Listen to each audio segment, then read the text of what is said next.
Daniel said it is Chodesh Nisan, but we still felt that it's important to represent the grandchildren and the great-grandchildren, because that's so much of what Bobi meant to us and very important in terms of her life. Ateres Zekanim b'nei banim, b'tiferes banim ala vosam. Bobi was a grandmother and a great-grandmother to 11 grandchildren and 29 great-grandchildren. When you think about that number 29, that's a big zuchus. In a time when HaKadosh Baruch Hu has turned the world upside down and made a lot of things unnormal, there's a little bit of a nechama that we're here today in the normal course of life. Someone that lived almost 94 years, full life, and got the zuchus to be with us for a significant amount of time. One short idea from this upcoming week's parsha that I really think hits home as to who Bobi is. We're familiar with the fact that after a woman gives birth, at the beginning of the parsha, whether it's a boy or a girl, she has to bring a korban. She has to come to the mikdash and thank HaKadosh Baruch Hu for going through it. She brings a korban an ola and a korban chatas. And the Torah tells us that uvimlos yimei tahara leveinu levas tavi keves ben shnaso liola uven yonah osor lechatas. If she can't afford it, she brings a sheep, she brings a bird, two different korbanot. However, v'im lo timtza yada deiseh, translated by all Mefarshim in the English, if she can't afford it, v'lakcha shnei torim o shnei b'nei yonah, she brings two simple birds. And the question that I had was, what does it mean v'im lo timtza? If you can't find the animals, if you can't find the money, either you have it or you don't.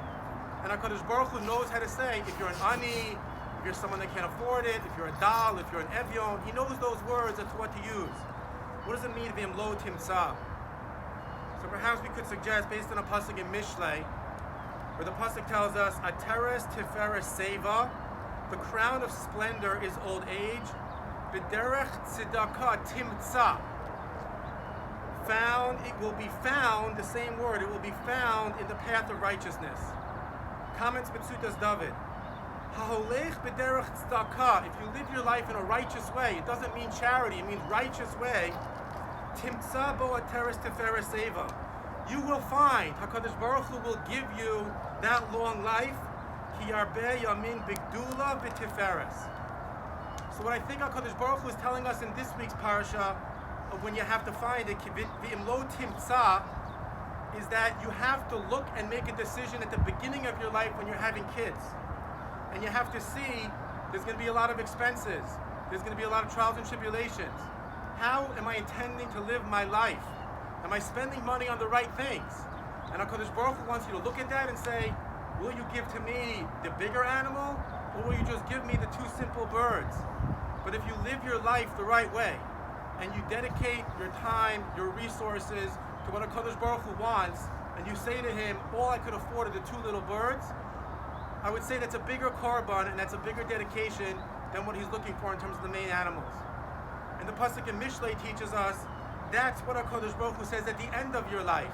I will see how you looked at the beginning of your life. I will see the decisions that you made, and did you live by those decisions? And if you did, I will reward you by finding you long life. Aholech b'derech tzedakah timatzei bo ateres tiferes seva. If there's words, I don't think there's a greater tribute to Bobi. The words that came to my mind when I thought of this idea: simple, loving, caring, supportive of Zaidi, Neil, and Ima. Never complained. She had a simple life and she was happy with everything. From clothing to the way she cooked. When we would go for Shabbos, she'd say, I cook with honey because it wants to make me sweet and because it's healthy. And we need comment about if we liked it or not. How she conducted her life. Everyone who we came in contact with, I'm sure every single one of us had the same exact experience. This, she used to call me, this is my eldest grandson Dov, isn't he so handsome? This is my eldest great-granddaughter Leora. This is my other grandson. This is my granddaughter, the pride that she had. And this morning I made a phone call to someone that Neil referred to, not the same person, but one of Eitan's teachers. My son Eitan has a teacher who had a teacher in elementary school who had Bobi as a first grade teacher. And at his bar mitzvah a couple years ago, he came over to me and he reminded me of that relationship. And I called him this morning to let him know, and he said the same thing.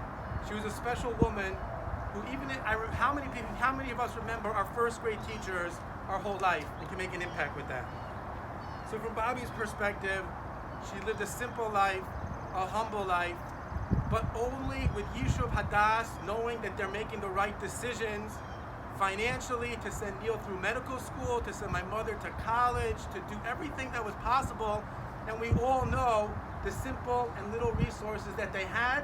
But Kadosh Baruch Hu blessed both Bobi and Zaidi with that Arichas Yomim because they made those right decisions. And I could only hope that we daven here and we ask Mechila if we didn't treat you properly, Bobi, in any way. But you are an inspiration to all of us, to our families, as we've had the chance to raise great-grandchildren for you, to continue that Masorah. And hopefully HaKadosh Baruch Hu will bless each and every one of us here by carrying through your legacy as to what you mean to us, as we carry it through to our children.